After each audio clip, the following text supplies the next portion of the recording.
טוב, אנחנו ממשיכים בלימוד הלכות עבודה זרה, ששייכות גם לבני ישראל וגם לבני נוח. ואני כאן קורא בפרק שלישי של ברית שלום, בפסקה ט' ואילך. אמנם כל אופני הפולחן האחרים אסורים, אך אין נענשים עליהם, אלא אם כן עבד כדרך המקובלת אצל עובדיה.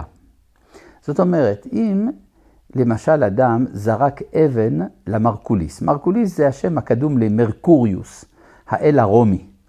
אז איך היו עובדים לאל הזה? היו זורקים אבן אליו. אז מי שעובד את מרקוריוס על ידי זריקת אבן, נענש על זה. אבל מה קורה אם הוא זורק אבן לא למרקוריוס, אלא לאל אחר, שאין זה דרך עבודתו? זה אסור, אבל לא נענשים. זה מה שאומר, אך נענשים בכל אופן על הזביחה, ההקטרה, ההשתחוויה והניסוך, גם אם אינם נהוגים אצל עובדיה. טוב, אז אני חושב שזה די פשוט, מדובר פה על הפעולות הפולחניות, ויש כאן גם דין מאוד מיוחד, כל עבודה זרה שבדין של ישראל מענישים עליה, אף בית דין של בני נוח מענישים עליה. טוב, בימינו אין בית דין שמעניש, כך שההלכה הזאת היא יותר תיאורטית מאשר מעשית, אבל טוב לדעת שיש בנושא הזה שוויון בין ההלכה היהודית לבין ההלכה לבני נוח. עכשיו, למי אסור לעבוד? אסור לעבוד לאלוהים אחרים. מי זה האלוהים האחרים האלה? אז כאן יש לנו בפסקה י"א הגדרה.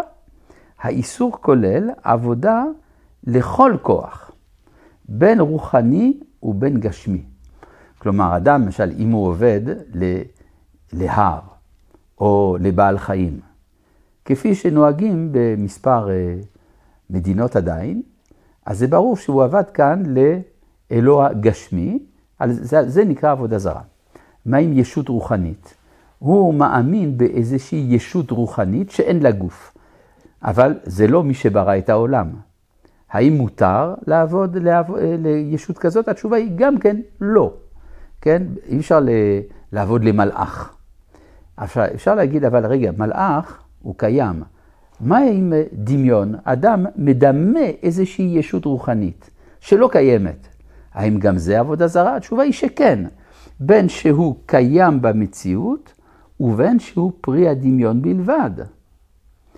ובכלל האיסור הוא לעבוד לאדם.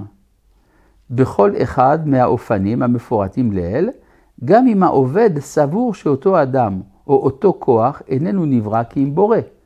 כלומר, יאמר אדם שהוא עובד לאיזשהו אדם, אבל אני לא עבדתי עבודה זרה, כי אני עבדתי למי שברא את העולם, שהתגשם והפך להיות אדם. זה אנחנו מכירים מהתיאולוגיה הנוצרית. התשובה היא שגם זה אסור, כי האמת היא שאותו אדם אינו אלא נברא, הוא לא הבורא, ולכן יש איסור לעבוד לו, למרות כל התירוצים התיאולוגיים.